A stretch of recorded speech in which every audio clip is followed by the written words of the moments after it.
तो सैयारा मूवी तो हिट हो गई। अगर आपने उसका रिव्यू नहीं देखा मेरा तो आप ज़रूर देखना, मैं उसके लिंक डाल दूँगा। बट उसके बाद अब एक और बड़ी मूवी तैयार है रिकॉर्ड तोड़ने के लिए, एटलीस्ट ओपनिंग में तो। क्योंकि ओपनिंग में तो स्टारडम, स्टार पावर पे डिपेंड करेगी। तो जिस मूवी की मैं बात कर रहा हूँ उसमें स्टार तो अलग ही लेवल के हैं, अलग ही लेवल का उनका स्टारडम है। तो ओपनिंग तो उस मूवी की अच्छी ही लगने वाली है। हो सकता है कि ट्रेलर की वजह से थोड़ी कम ओपनिंग लगे, बट ओपनिंग उसकी ज़बरदस्त लगने वाली है। हालाँकि आगे उसका लाइफ टाइम कलेक्शन डिपेंड करेगा कि आपको कितनी पसंद आती है, हम लोगों को कितनी पसंद आती है। तो आप समझ ही होंगे मैं बात कर रहा हूँ वॉर 2। यस, तो अभी कुछ टाइम पहले ही मैंने इसका टीज़र रिव्यू किया था। अगर आपने नहीं देखा तो आप ज़रूर देखना, मैं उसकी लिंक डाल दूँगा। तो टीज़र से तो मिक्स वाइब्स थी। कुछ ख़ास तो नहीं लगा था टीज़र। हालाँकि मूवी से मुझे बहुत उम्मीदें हैं, क्योंकि एक तो वॉर 1 मुझे सही लगी थी। मतलब ऐसा नहीं था कि स्टोरी कुछ ज़्यादा ही हटके थी या वो थी, but masala action entertainer movie थी वो। तो वो बढ़िया मज़ा आया था, ख़ास करके एक्शन देख के एंड केमिस्ट्री जो ऋतिक रोशन एंड टाइगर श्रॉफ की थी। तो अब जो उसका सेकंड पार्ट आ रहा है तो आपको पता है टाइगर श्रॉफ तो नहीं है, वो तो डेड हो जाते हैं फर्स्ट पार्ट में, लेकिन सेकंड पार्ट में अब उनकी जगह जूनियर एनटीआर, साउथ के बड़े सुपरस्टार जूनियर एनटीआर इसमें हैं अपोजिट ऋतिक रोशन के। तो ओवरऑल थीम तो हालांकि वॉर की ऐसी ही रहती है कि ऋतिक रोशन वर्सेस विलन, या शायद आगे जाके पता चलेगा कि वो हीरो ही हो, क्योंकि ये स्पाई यूनिवर्स की मूवी है। तो स्पाई यूनिवर्स में हमने देखा था, जैसे पठान में देखा था, तो जॉन इब्राहिम रो के ही एजेंट थे, बट बाद में वो बुरे बन जाते हैं। तो लेट्स सी यहाँ पे क्या होने वाला है वॉर 2 में, क्योंकि अ, अगर एनटीआर ने मूवी साइन की है तो डेफिनेटली कुछ करेक्टर में उनको कुछ तो होगा इंटरेस्टिंग। तो वो खैर मूवी के टाइम पे ही पता चलेगा। तो ज़्यादा टाइम वेस्ट ना करके पहले एक बार देख लेते हैं ट्रेलर, क्योंकि मूवी का ट्रेलर आ चुका है। देन ट्रेलर देखने के बाद डिटेल में बात करेंगे, लेकिन उससे पहले चैनल कर लीजिए सब्सक्राइब।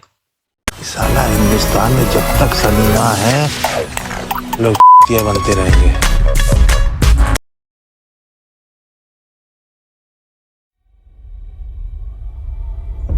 मैं शपथ लेता हूं कि मैं अपना नाम, अपनी पहचान, अपना घर परिवार सब त्याग कर एक साया बन जाऊंगा।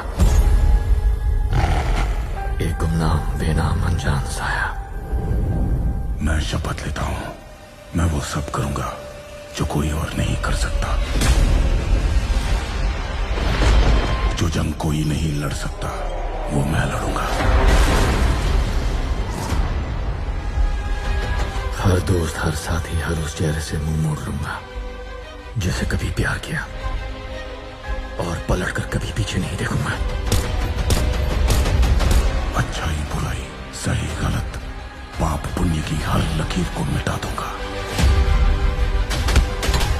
मैं वो बलिदान दूंगा जिसका कोई गवाह नहीं होगा, जिसकी कीमत मैं अपनी जान से या फिर अपनी आत्मा से चुकाऊंगा। अब मैं इंसान नहीं, सिर्फ एक हथियार हूं, जंग का हथियार।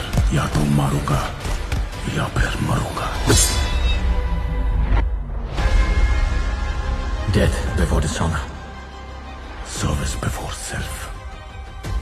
India first. India first.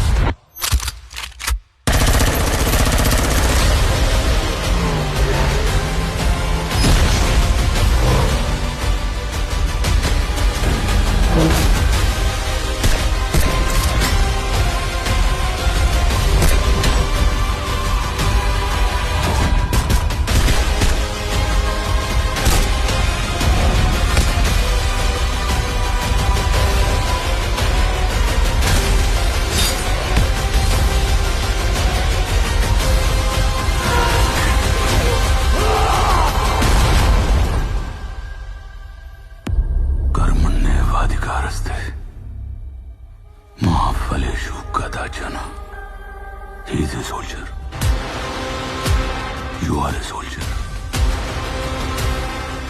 And this is war.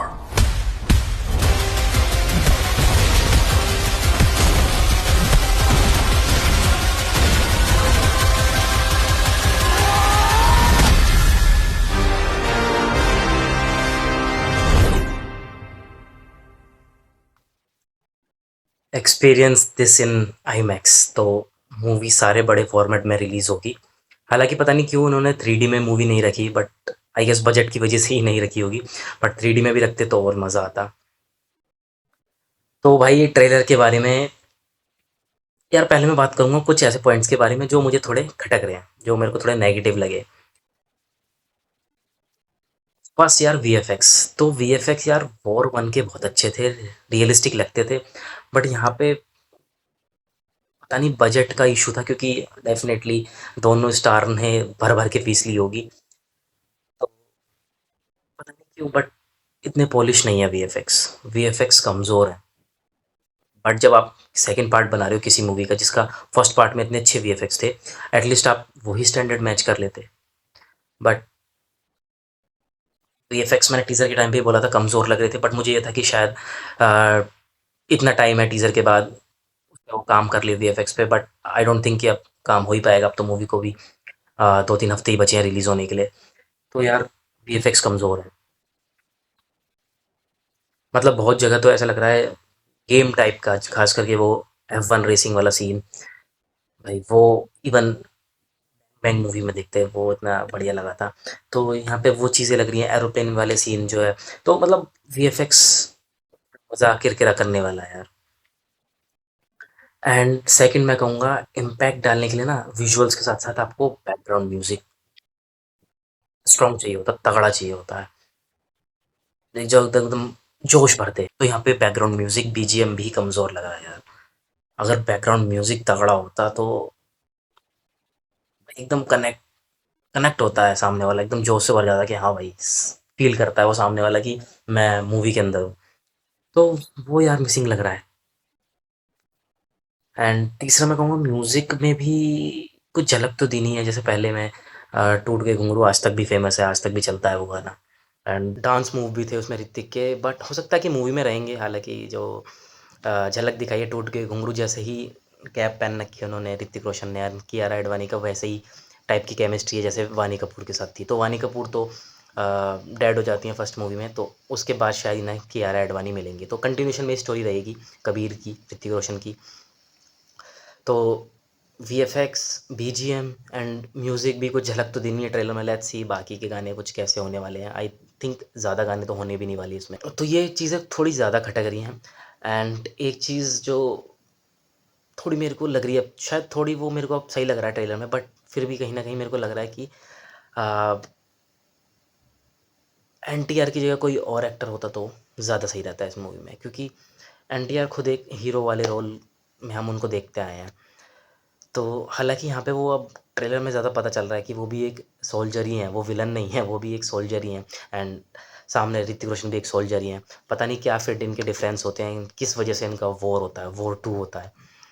तो हालाँकि टीज़र के मुताबिक थोड़ा अब यहाँ पे उनका रोल जस्टिफ़ाई लग रहा है एनटीआर का, बट फिर भी उनको उस लेवल की स्क्रीन प्रेज़ेंस नहीं दी, या फिर उनका है ही नहीं स्क्रीन प्रेज़ेंस ऋतिक रोशन के सामने कि कम्पीट कर पाएँ। तो ऋतिक रोशन के सामने वो कहीं न कहीं थोड़े फीके लग रहे हैं, ऐसा मुझे लग रहा है। बट लेट्स सी, हो सकता है मूवी में कुछ रह गए हैं वो चीज़ें, बट यहाँ पे तो वो टक्कर नहीं दे पा रहे उतना जितना ऋतिक रोशन को देनी चाहिए उन्हें। तो ये चीज़ें थोड़ी मुझे खटक रही हैं।